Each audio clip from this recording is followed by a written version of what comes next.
Hi, I'm Macie. I'm a member of the Cambridge Children's Press Pack. My brother Oliver has a rare cancer. I'm here today at Addenbrooke Hospital in Cambridge to discover more about a study that can help more children like him.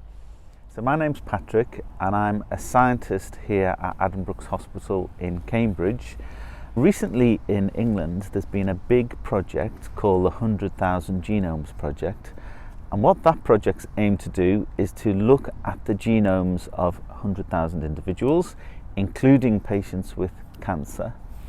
So what we've done here at Cambridge is we've looked at about 30 to 40 children's cancers, and we've looked at their genomes, so the DNA sequence that is in those cancer cells, and we've looked for changes that might help those patients. So those changes might, for example, help a doctor secure a diagnosis, or it may be that the genome unravels changes that inform a prognosis. How well is that cancer going to respond to treatment?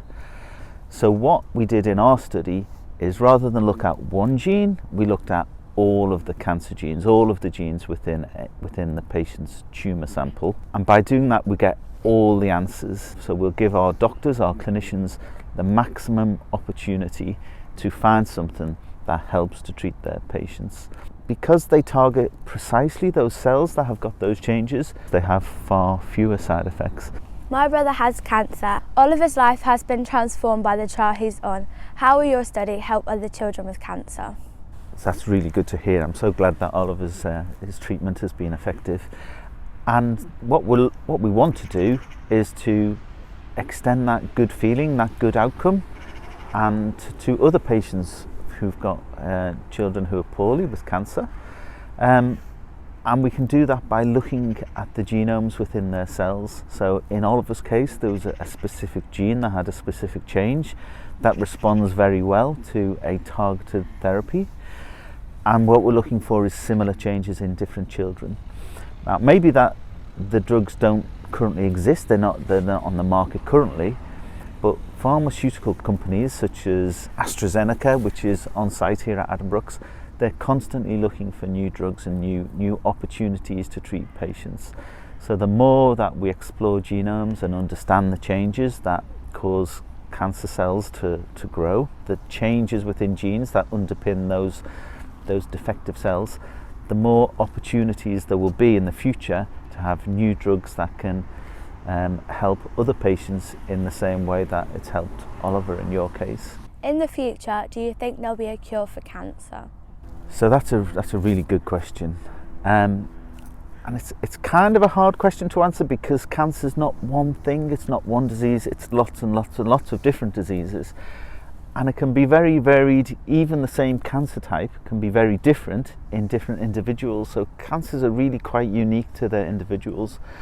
But what we can say is that currently, and this hasn't been the case in the past, we have the opportunity to really explore cancer genomes in a much, much better way than has been done in the past. A cure for every cancer type is going to be an ongoing process. But as new drugs come onto the market, and as we have the opportunity to explore cancer genomes with real high resolution, then it's definitely going to be the case that there's more and more treatment options. So the outcome and the hope for patients and their families is going to be much, much better going forward. Will research like this take place in the new children's hospital? It's so exciting to have a new children's hospital being built here on the Cambridge site. The Cambridge Children's Hospital will be really well equipped, and we'll be able to really explore all the best options that we can have to treat those patients well. So yes, we're hoping that the Cambridge Hospital will have genomics as a real heartbeat within that hospital, and that will be really valuable for the patients who come through that new hospital.